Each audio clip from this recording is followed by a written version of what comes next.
Minister గారు అధ్యక్ష, గౌరవ సభ్యులు లేవనెత్తిన అంశాలని వారి ఆవేదనని గౌరవ సభ్యులు ప్రత్యేకంగా ముఖ్యంగా ప్రస్తావించింది డబ్బులు కనిపిస్తున్నాయి అకౌంట్స్లోకి వెళ్ళి, కానీ గ్రామ పంచాయతీలోకి వచ్చేటప్పటికి బ్లీచింగ్ పౌడర్ కొనడానికి కూడా డబ్బులు లేవు. ఇది సత్యం అధ్యక్ష. ఇది ఏమైపోయిందంటే కరిమింగిన వెలగపండులా అయిపోయింది. డబ్బులు కనిపిస్తున్నాయి, ట్రాన్సాక్షన్ కనిపిస్తున్నాయి అకౌంట్స్లో, కానీ నిధులు డ్రా చేయడానికి లేవు. దీని మీద ప్రత్యేకించి ఇది ఒక క్వశ్చన్ వల్ల కాదు అధ్యక్ష, దీని మీద గౌరవ సభ్యులందరికీ కూడా నేను తెలియజేసుకునేది, దీని మీద ప్రత్యేకించి ఒక 4-5 గంటల సెషన్ జరగాలి అధ్యక్ష.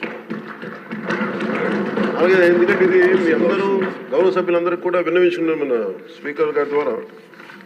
ఇది చాలా లోతుగా అధ్యయనం జరగాలి. దీని మీద ఖచ్చితంగా ఒక వైట్ పేపర్ కూడా తీసుకురావాలని మనస్ఫూర్తిగా కోరుకున్నాం. ఆ ప్రయత్నంలో ఉన్నాం గౌరవ సభ్యులందరూ తెలియజేస్తున్నాం అధ్యక్షుల ద్వారా. సో 2019 నుండి 24 ఇప్పటి దాకా 15th ఫైనాన్స్ కమిషన్ సంబంధించినంత వరకు 5,251 కోట్లు గ్రామ పంచాయతీల అకౌంట్లో పడ్డాయి. అలాగే 14వ ఫైనాన్స్ కమిషన్ సంబంధించి 2,336 కోట్లు అకౌంట్లో పడ్డాయి సార్. టోటల్గా 7,587 కోట్లు పడ్డాయి. కానీ అందులో 2,285 కోట్లు కరెంటు ఛార్జీల కొరకు ఏపీ డిస్కాం వారికి ఆర్థిక శాఖ పంపించేసింది. దీనికి గౌరవ సభ్యులు అడిగారు, దీనికి ఎవరు అనుమతి తీసుకున్నారని. ఎవరు అనుమతి తీసుకోలేదు, వాళ్ళ ఇష్టారాజ్యం, వాళ్ళు తీసేసుకున్నారు. అడిగేవాళ్ళు ఎవరు లేరు, సో వాళ్ళు తీసేసుకున్నారు. ఇది నేను రివ్యూలు చేస్తా ఉంటే అసలు ఇంకా మీరు అడుగుతున్నాయి చాలా తక్కువ. నాకు లోపల నుంచి ఒక చీమల దండులో వస్తున్నాయి సందేహాలు. సో మా అధికారులు అలసిపోతా ఉన్నారు సందులో. మీకు జస్ట్ ఇది అందుకు నేను అడుగుతానంటే ఒక ప్రత్యేకంగా గౌరవ ముఖ్యమంత్రి గారికి కూడా నేను మీ ద్వారా తెలియజేసుకున్నాను అధ్యక్ష. దీని మీద ఒక స్పెషల్ పంచాయతీరాజ్ అవకతవకల మీద ప్రత్యేకమైన సెషన్ జరగాలి అధ్యక్ష దీని మీద. అలాగే ఇంకా 696 కోట్ల రూపాయలని విడుదల చేయాలి అధ్యక్ష. ఇంకా ఫైనాన్స్ డిపార్ట్మెంట్ దగ్గర ఉంది అధ్యక్ష. రవికుమార్ గారు అడిగిన ఇంకొక ప్రశ్న అధ్యక్ష, ఈ పాపులేషన్ ప్రకారం కేటాయించాలి కదా అంటే కేంద్రం వ్యత్యాసాల గురించి అడిగారు అధ్యక్ష. కేంద్రం కేటాయించిన నిధులు ప్రతి సంవత్సరానికి మారుతూ ఉంటాయి అధ్యక్ష. తదనుగుణంగా నిధుల కేటాయింపులు కూడా జరిగాయి. నిధులు విడుదల కాబట్టి అధ్యక్ష దీంట్లో ఇంకా సంతృప్తికరంగా ఉండకపోవచ్చు సమాధానం. Will take it into consideration sir, we'll give a detailed answer in forthcoming session sir. అలాగే మనకి పంచాయతీల నిధులు పర్ క్యాపిటా గ్రాంట్ కానీ, స్టాంప్ డ్యూటీ కానీ, సెనరై ఛార్జెస్ కానీ, వీటికి కూడా నిధులపై కూడా సమీక్షించి చాలా రావాల్సిన అధ్యక్ష పంచాయతీలకి దానికి ఎలా రావాలి, ఏం చేయాలి, విడుదల జరిగేటట్లు విల్ ఇనిషియేట్ ద యాక్షన్ అధ్యక్ష. అలాగే ముఖ్యంగా ఈ వాటర్ బాండ్ ఈ వ్యాధులన్నీ వస్తున్నాయి నీటి ద్వారా, దీనికి స్పెషల్ డ్రైవ్ కండక్ట్ చేస్తాం అధ్యక్ష. విల్ టేక్ ఇట్ ఫార్వర్డ్ అధ్యక్ష. సో ముఖ్యంగా నిన్న గౌరవ సభ్యుల దృష్టికి తీసుకొస్తున్నాను అధ్యక్ష. అంటే ఈ ఆలస్యం ఎందుకు జరిగింది అసలు మీరు కొంచెం రివ్యూ చేస్తున్నప్పుడు అధ్యక్ష టోటల్గా లోకల్ బాడీస్ సంబంధించి రివ్యూ చేసాం అధ్యక్ష. ఈ పంచాయతీలది దాంట్లో ఉండిపోయింది.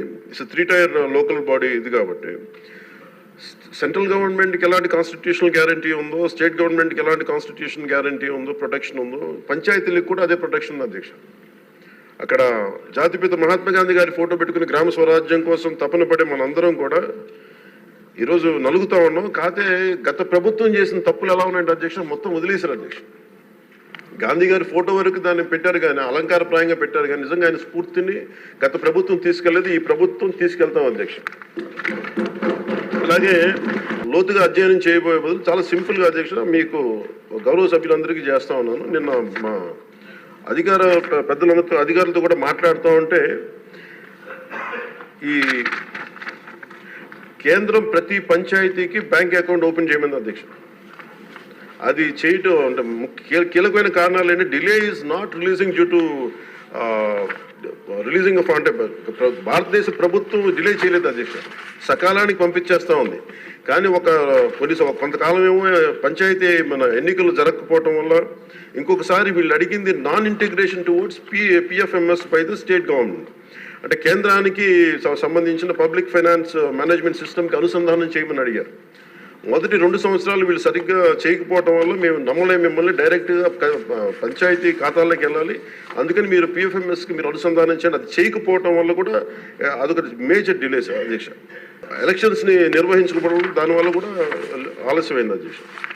ఇవన్నీ చూస్తే నేను మీకు ప్రత్యేకించి ఈ సభకి నేను పంచాయతీరాజ్ శాఖ బాధ్యత తీసుకున్న నేను మీకు మాటిస్తున్నాను. మీకు దీంట్లో జరిగిన అవకతవకలు కానీ, గత ప్రభుత్వం చేసిన తప్పులు కానీ, అలాగే భవిష్యత్తులో మేము చేస్తున్న రోడ్ మ్యాప్ కానీ సవివరంగా మీకు తెలియజేసి ఈ కరెక్షన్స్ చేసుకొని గాంధీ గారి స్ఫూర్తిని, గ్రామ స్వరాజ్యాన్ని ఈ ప్రభుత్వం సంపూర్ణంగా పాటించి గ్రామ స్వరాజ్యం తాలూకు నిధుల్ని తిరిగి పంచాయతీలకే చెందేలాగా, తిరిగి పంచాయతీలకు వచ్చేలా మేము చర్యలు తీసుకుంటాం. మీ అందరికీ గౌరవ అధ్యక్షుడు గారు తెలియజేస్తున్నాం.